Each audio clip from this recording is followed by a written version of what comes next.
This podcast is sponsored by BetterHelp.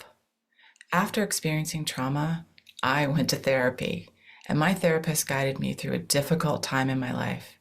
They helped me understand what was happening and provided me with tools to cope and find my own strength and resilience. Their experience and compassion were invaluable and enabled me to rebuild my life and move forward. I strongly believe in the power of therapy to help people through difficult times. BetterHelp connects you with a licensed therapist who is trained to listen and give you helpful, unbiased advice. First, you go to their site. You can use my link, betterhelp.com/resilience. You answer a few questions, and BetterHelp will match you to a professional who has years of experience helping people with struggles just like yours. Let BetterHelp connect you to a therapist who can support you, all from the comfort of your own home. Visit betterhelp.com/resilience or choose podcast, then Notes on Resilience during sign up and enjoy a special discount on your first month. Hello, welcome to Notes on Resilience. I'm your host, Manya Chilinsky. My guest today is Sean Hogan. He's a teacher, a spoken word artist, and a survivor of 9/11. In our conversation today, we talk about resiliency and how important it is in recovering from trauma and difficult events in our lives, how it can sometimes be hard to think of yourself as a survivor when you don't have physical wounds after an event like this, and how sometimes we're left on our own to try to figure out how to take care of our own mental health.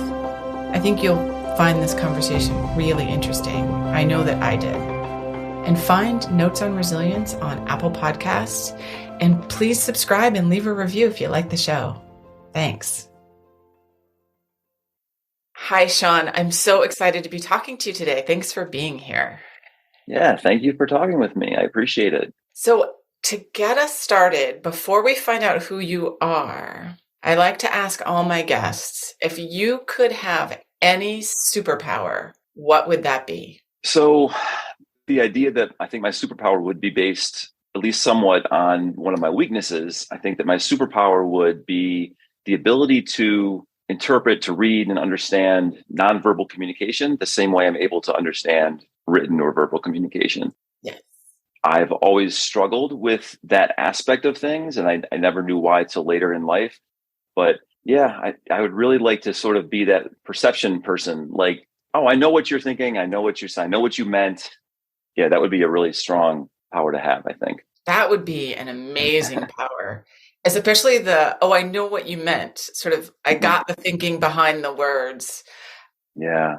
I really like that you specifically you're thinking about it in terms of what feels like a weakness for you, that you want to improve on that. So I think that's really cool. I would also like this superpower. Yeah, we can share it. Yeah, definitely. I think the more people that have that, the better. Yeah. Yes, I think that is one that would elevate humanity, I believe. Yes. But that is another problem to solve on another day, on another episode. Right. Well, thank you for sharing that. And now I'd love to know and share with our listeners, like, who are you and what do you do? And why is it that you and I are talking about resiliency today? So I'm a educator. I am a writer and spoken word performer, and I'm an activist in our local community. And I think those are the things that sort of balance me, center me, where I am right now. Those are the things that I'm focused on right now. I think that one of the reasons that we're talking about resiliency is because, similar to you, I have sort of invisible wounds from trauma. Mm-hmm. And so my experience comes from 9/11. I was working in Lower Manhattan on 9/11. And as awkward as this is for me to say, even now, I guess I'm a survivor of 9/11. I was on the street when the South Tower fell. And so my trauma experience, my trauma memories relate a lot to that sort of direct experience of watching that happen. I was with a group of people on Church Street when it went from fire to the disaster that it became. And so a lot of my trauma reference goes to that point. And so that's when I started kind of working on myself and realizing that I had to be resilient. And I had to do things to sort of deal with the circumstances around me in a way that I hadn't had to do before.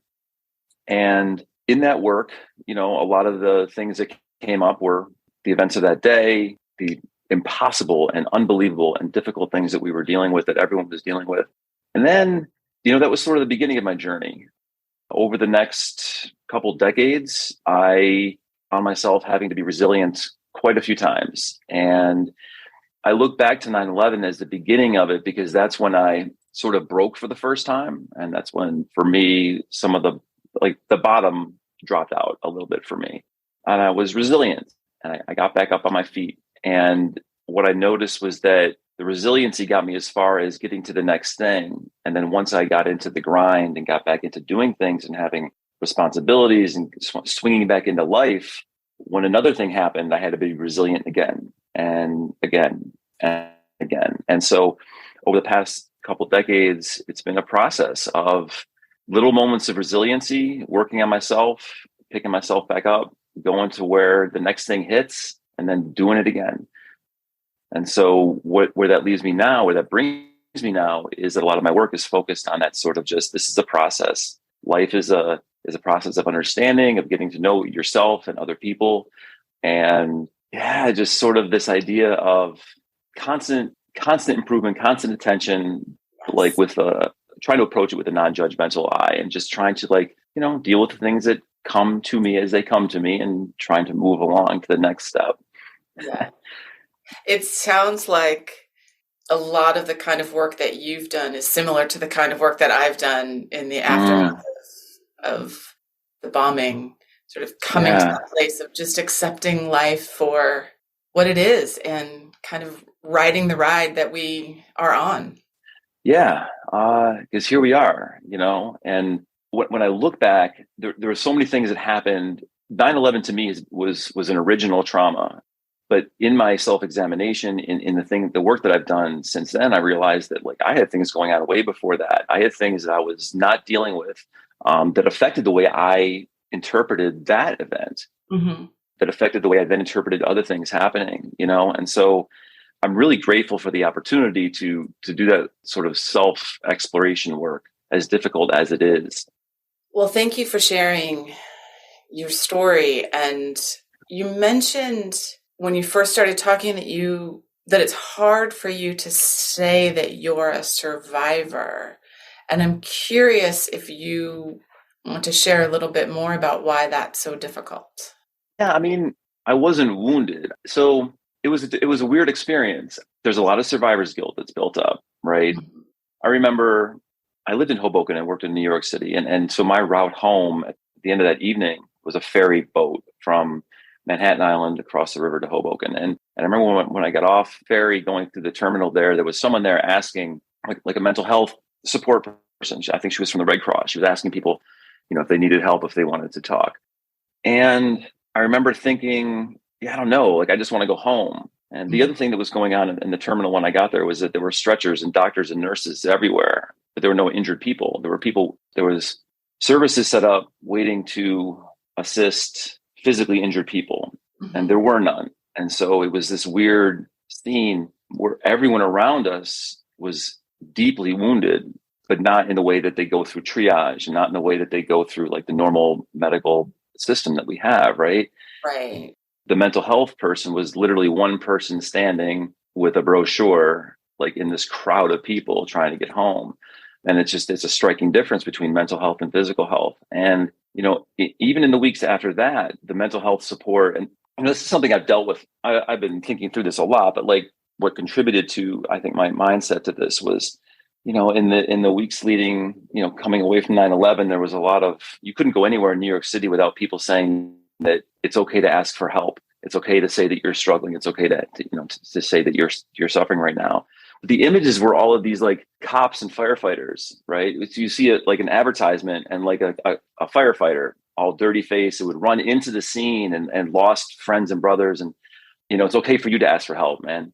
But it never felt like I had experienced anything different from all the hundreds of thousands of people, millions of people around me that would have labeled me as a quote unquote survivor. Mm-hmm.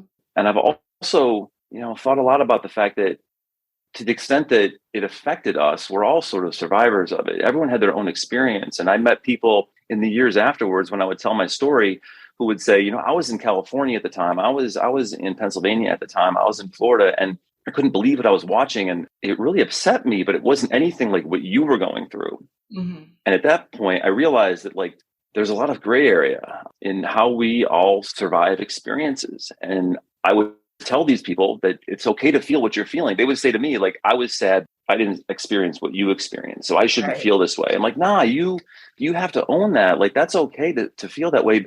But I was telling that to someone at the same time that I was telling myself, I don't really qualify as a survivor because I wasn't another block closer when the tower fell, or I didn't run to the tower when the tower fell, right? So I don't get to call myself that. I was a witness maybe, but yeah, I still have a hard time using that word. But I'm trying to normalize it. I want to normalize it because I tell people that. So I want to feel that for myself too. I understand that. I use the word survivor, and quite often when I'm saying it, there's a part of me that thinks, well, that's not really true. Yeah. I didn't experience the thing that some of the other folks experienced. And you mentioned, seeing the images of firefighters and the news stories, which do in these events tend to focus on the physical impacts, partly because those are visible. And it is interesting what you said, that there was the feeling of it's okay not to be okay. But then so much imagery and other input was this different group of people that weren't okay. And that can be a real, I'm going to say this, I've never said this before, but that can be a mind fuck for someone like you and me, because we're struggling with that feeling. But the news and the information that we're getting is also kind of giving us both messages. Yeah. I was listening to one of your podcasts earlier, and you were talking about the Boston Strong idea. And I hadn't realized that there was some conversation around that. And, I remember after 9/11, we went back to work the following Monday. And when we got off the boats, they were handing us American flags, and they were saluting us and shit. And it was we were cheered as heroes, but only as long as you fit that image, doing the hero thing. It was more just when you say the media, they really search for a narrative that can help people move on and not sit with that feeling. And I really think that that's a problem. I really think that we need to get better at sitting with the bad stuff sometimes and understanding it, and not trying to say, hey, we're going to strong our way through this. We're going to fight. We're going to be stoic and solid, and we're going to all that kind of stuff. It's no, we need to cry.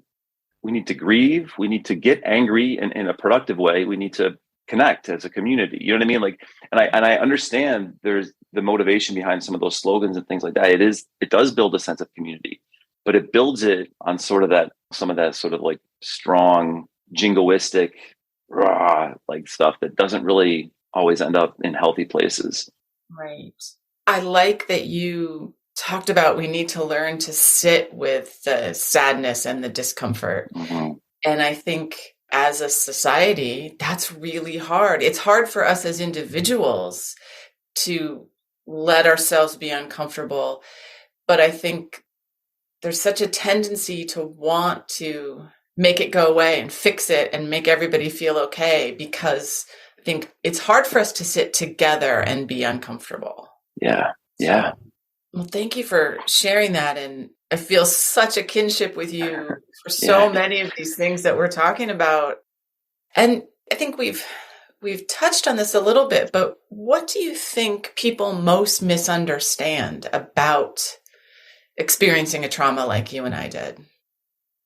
Well, I think I've been doing a lot of reading and a lot of work recently, and I'm trying to be more deliberate and thoughtful about this. And what I'm thinking of right now are experiences over the past 10 or 15 years in my teaching practice, where I interact with students or colleagues who experience trauma. Mm-hmm. And I'm thinking of, maybe a student reaching out because they saw something really bad happen in their neighborhood and they're not sure how to process it. because that kind of stuff has happened. And one of the things that I think has been helpful, and then I've noticed, is when we experience something like that, we have to talk about it early and with someone that we feel safe with. And I think that we don't talk enough about how to process something in the moment and in the few days afterwards. Like, what I'm learning is that the way our minds and bodies process trauma, the aftermath, is very important. Like the story we tell ourselves about what happened, about where we were, what happened to us, what happened to other people, really affects the way that we process that trauma going forward.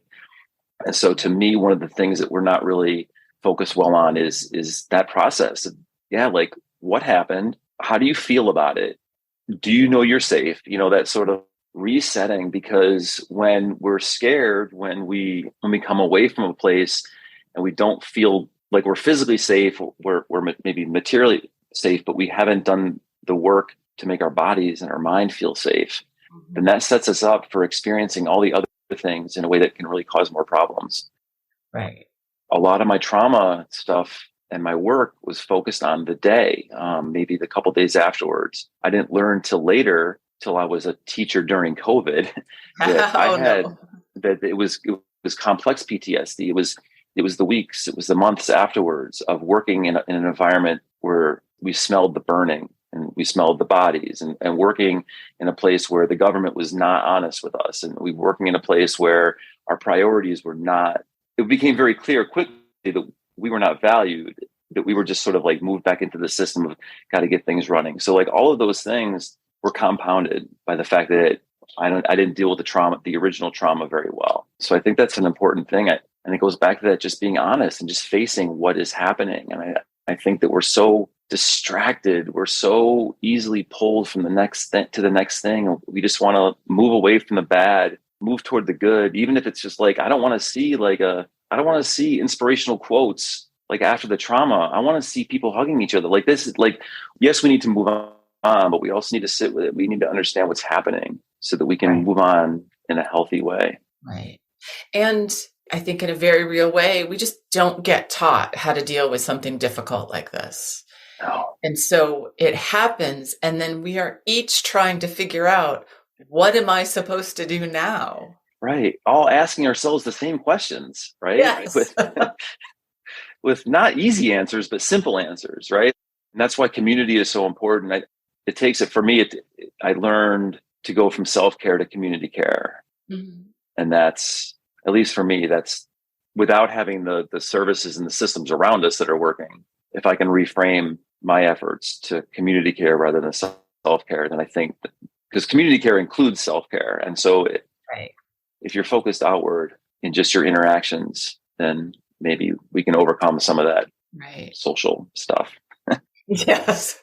Well, and you mentioned the system and talking about what we as individuals do, but what do you think is the role of the system, however you define that, or the institutions that we're part of, in helping people after they've experienced a trauma like this? Different than what it is now. I think the role should be to support and connect. I think it should be to find where people are suffering and to provide community supports and to let people know what's out there, like in a holistic way. One of the things that frustrates me is how disconnected all of our services are. Mm-hmm.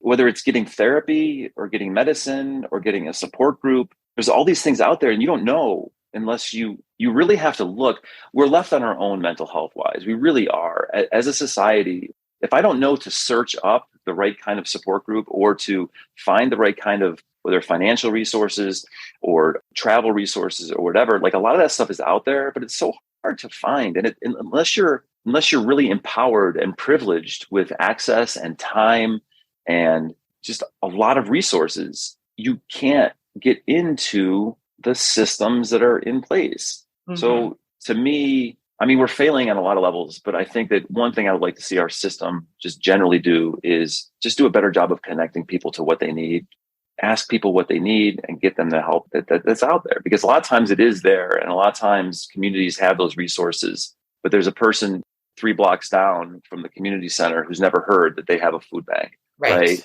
just simple things like that. We're just not good at that kind of sharing, I don't think. I agree. When you look, for the most part, you can find a lot of the kind of help that people are looking for. It's not always easy to access. Maybe you have to have insurance. There are other barriers, but it does seem that there can be a lot of support, but there is that inability to communicate it to the right people. And I don't know, I feel like after a trauma, you almost can't over communicate. Like you just need to be getting it out there all the time. Right. And that's something that I've learned since. This wasn't a cogent thought at the time I was dealing with this, but so what would you say is an important lesson about resilience that you've learned because of your experience? Well, I've learned that you always have to be resilient. I think to me, like it never stops. Resiliency to me is just that part of human nature that says whatever adversity is coming at me right now is not going to have the last word, right? So it's like, if it suddenly got cold, I'm going to put a jacket on. That's a little one, right? If someone hits me, how do I respond? If I'm not resilient at all, I'm just going to just let be hit. I'm just going to sit there and just let that be the last word. Maybe I walk away in a way that gives a message back to that person that didn't matter, right? Maybe I yell back at somebody. Certainly not suggesting that I should hit back. That's not resiliency because that makes it worse. But whatever sort of hits you, whether it's mentally or physically, I think resiliency is just that ability to like respond in a positive way. And sometimes we're really good at it. Sometimes we do a little thing and sometimes we do a big thing. I think what I've learned about resiliency is that something else is going to hit you. And you can't let that change the fact that you were resilient yesterday. And you can't let that, like, I don't want to say you can't let that get you down, but I guess it's as simple as that. Like, I was resilient yesterday and I can be proud of that. But something's going to hit me tomorrow and I'm going to have to be resilient again. So to me, it's just, I have to have this thing in the back of my mind. It's like I have to build on the resiliency and the success that I've had in the past and just know that that's going to lead me to the next thing and not get discouraged when I have to be resilient again, but rather try to use what I've learned because it never stops. I travel in like groups with younger people and we talk a lot about mental health and the work that we do with kids and on the stage and stuff. And like, I'm talking with people who are like these 25-year-old kids, 30-year-old kids who are like, oh yeah, I got through some really tough shit this year and I'm strong. And I'm like, man, like wait till 5 years from now, wait till 10 years from now. And I'm not saying it like a pessimistic way. I'm just trying to say like the joy is you're not done yet. There's more and it doesn't stop. And I'm not going to say it gets easier. For me, it's getting harder.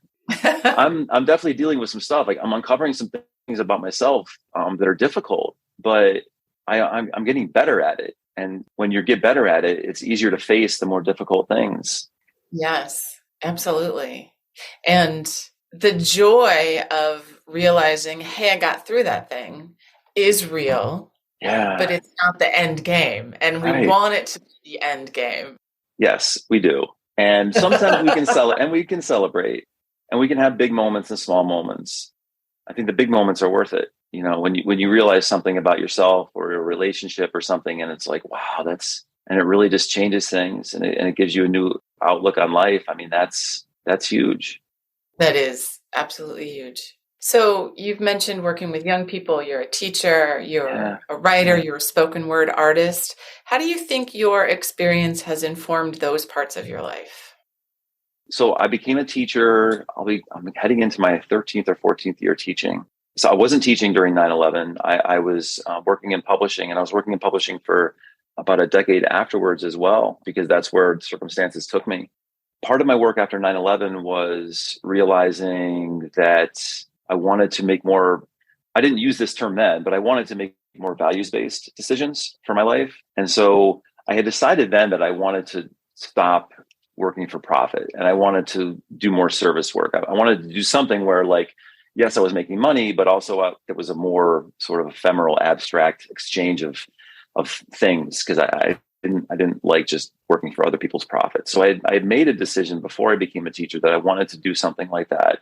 And I guess it was '08 or whatever it was when the bottom fell out of the economy and lost my job. And so I was forced to make that decision, went back to school to become a teacher.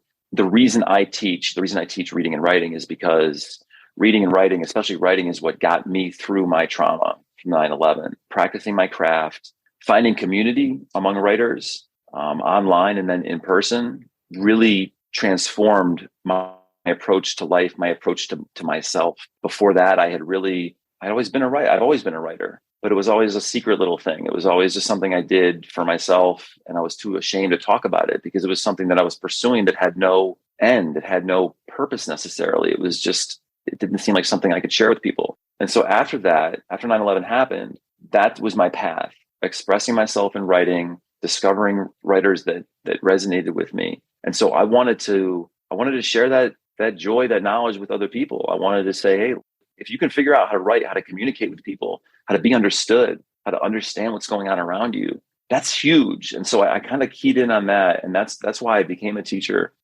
One of the things I really love about teaching is that it's constantly changing, it's constantly evolving. And I constantly have to learn new ways to be resilient. And learning those ways are what make me a good teacher. And adapting to what's going on in the classroom, having the ability to deal with a conflict in the classroom, a kid doesn't want to learn, a kid doesn't want to, talk with their friends or whatever it is. Well, that takes resiliency. That kid needs to be resilient, and I need to be resilient. I need to make sure that negative experiences turn out positive in my classroom, right? That those negative things don't get the last word. And so whatever I can do in my classroom to just bring us a little step forward is resiliency. And there's learning involved in that. And the kids learn and grow, and they learn to express themselves. And for me, it's about, like, I took my struggle, my suffering, I found a way through it, and I wanted to share that with kids. Yeah, that's great. That's great. I'd love to be a teenager in your classroom. Well, some of them say that, and then some of them don't. Yes, I'm sure. Middle school is fun. Yeah, it's definitely an interesting age. COVID took a lot of the joy out of it. I will admit that I have been needing to access my resiliency resources a lot over the past couple of years. And to be honest, I'm not sure where teaching stands for me in the future, like long-term wise, but I know that something with education and something with, working with kids or anyone trying to learn how to communicate, because it's such an important thing. And it's such a fundamental thing that we don't, like, reading and writing. I get it. And I'm also a writer, so I'm biased. I'm like, oh, writing is the most important subject you'll learn. But I look at it from the standpoint of it's about communication. It's about, I tell my students that I'm trying to teach them how to understand and be understood. And if you can understand what's happening around you, which goes back to my superpower, right? I just want to know what's happening, and if you can then take what you understand and then say things or do things in a way that let people know what's inside you, then to me, what else is there, right? To me, then that's like that's the door to everything, right? Like that's that understanding. That is. Wow. Thank you for sharing that. And we're getting close to the end of our time. What is one question that you wish I had asked you, and how would you have answered it? So what would I tell my younger self about resiliency or compassion? It does occur to me that I would tell my 18-year-old self that, yeah, poetry is going to be a way through, and that performing on stage is an amazing way to kind of access that creativity. So like I'm really enjoying that aspect of both teaching, because we get kids into that, and like the personal creativity. This is really cool. Yeah. And so spoken word is like really hot right now, and it's fun to do that. And I would definitely let my younger self know that the things were going to get better that way. But I think I would say that I think that for resiliency and compassion, I would like my younger self to know he's more resilient than he thinks he is. And that focusing on having compassion for yourself is really the key to resiliency, to bouncing back and to being there for other people. And I wish that my younger self hadn't taken so long to look inwards and like figure out what was really going on, because ignoring that isn't going to help. You're just delaying the inevitable. So yeah, just be compassionate with yourself, and you're more resilient than you think you are. Yeah. Excellent. Thank you for sharing that. And before we go, how can our listeners reach you to learn more about your art? My main social media presence is on Instagram. Under the account is Sean_poets. So it's Sean spelled the Irish way, SEAN_poets. I also have a teacher account where I share some things. I do some work You can find me on a website called We Are Teachers. I'm the middle school language arts editor for We Are Teachers. And my Instagram account there is Mr. Hogan ELA for English language arts. That's where I'm at. And yeah, so I kind of have these two things happening. Yeah, spoken word, I'm on the stage and I'm in the classroom. And, we're doing a lot of work in both places. And Nice. Yeah, so it'd be cool to just check us out and see what we're doing. Very cool. Sean, thank you so much for this conversation and for sharing your story and your thoughts about resiliency. I'm really glad we got a chance to connect. Yeah, me as well. Thank you so much. This is an honor. Thanks, everyone. We'll see you on the next episode. Bye-bye. Thank you for listening. I hope you got as much out of this conversation as I did. So if you'd like to learn more about me, Manya Chilinsky, I work with organizations to help understand how to create environments where people can thrive after difficult life experiences. And I do this through talks and consulting. I'm a survivor of mass violence, and I use my experience to help leaders learn about resiliency, compassion, and trauma-sensitive leadership, to build strategies to enable teams to thrive and be engaged amidst difficulty and turmoil. If this is something you want to learn more about, visit my website, www.manyachilinsky.com, or email me at manya@manyachilinsky, or stop by my social media on LinkedIn and Twitter. Thanks so much.